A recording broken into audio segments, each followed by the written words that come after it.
राष्ट्रसंत तुकडोजी महाराज नागपुर विश्वविद्यालय के लॉ के विद्यार्थियों ने विश्वविद्यालय पर गंभीर आरोप लगाया है। विद्यार्थियों का कहना है कि पुनर्परीक्षा देने के बाद भी उन्हें बार बार फेल किया जा रहा है। इसके साथ ही विद्यार्थियों ने रीचेकिंग में भी खामियों की शिकायत की है।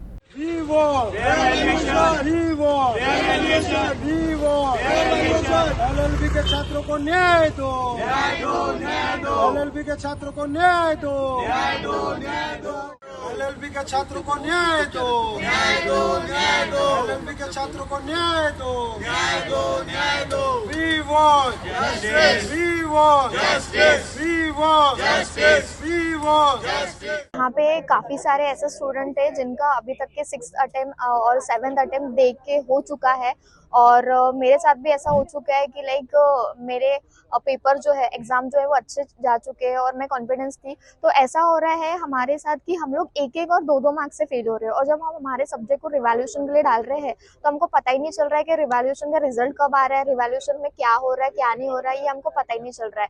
और सबसे इम्पोर्टेंट चीज ये हो रही है कि हमको एग्जाम फीस के साथ साथ जो रिवैल्यूएशन की जो फीस है हमको वो भी पे कर रही है। तो हमारा कहीं ना कहीं फाइनेंशियल डैमेजेस भी वहाँ पे हो रहे हैं बिकॉज हम लोगों को रिवैल्यूएशन की भी फीस देनी पड़ रही है और बाकी जो हम बैक पेपर्स के लिए फिर से फीस पे करते हैं हम लोगों को वो भी पे करना पड़ता है डबल। तो कहीं ना कहीं स्टूडेंट्स फाइनेंशियली भी थोड़ा ये हो रहे हैं।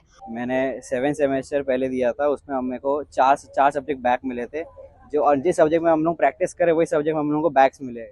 पहला तो जो लेबर लॉ है जिसमें हम प्रैक्टिस कर रहे हैं उसमें मुझे 4 मार्क्स मिले। फिर जब हमने रिवैल में डाले तो और मार्क्स कम होके आ रहे। सेकेंड फिर जब मैं RTI निकालने के लिए आया तब मैंने 40 पेजेस लिखा था साइबर लॉ में as well as in labour law.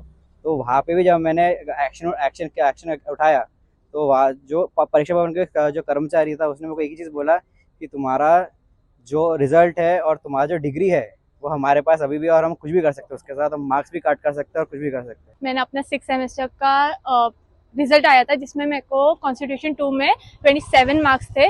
मैंने उसको रिवेल में डाली ताकि मुझे मार्क्स बढ़कर आ जाए क्योंकि मेरे को भरोसा था मेरा पेपर अच्छा गया है। बट जब मैंने रिवेल में डाली तो पूरे मार्क्स 11 मार्क्स कट कर आए, मुझे 18 मार्क्स हो गया वो उल्टा। मतलब मैंने मार्क्स बढ़ाने के लिए डाली वो उल्टा कम होकर आ गए। ऐसे मेरा RTI का पेपर था जिसमें मुझे 29 मार्क्स थे, वो मैंने रिवेल के लिए डाली। फिर मैं रिवेल में भी पास नहीं होकर आया तो मैंने RTI फॉर्म करी RTI के पेपर के लिए। बट जब मैंने RTI का पेपर निकाली उसमें मेरे को ऑन आंसर शीट 30 मार्क्स थे बट रिजल्ट में मेरे को 29 मार्क्स ही शो करे।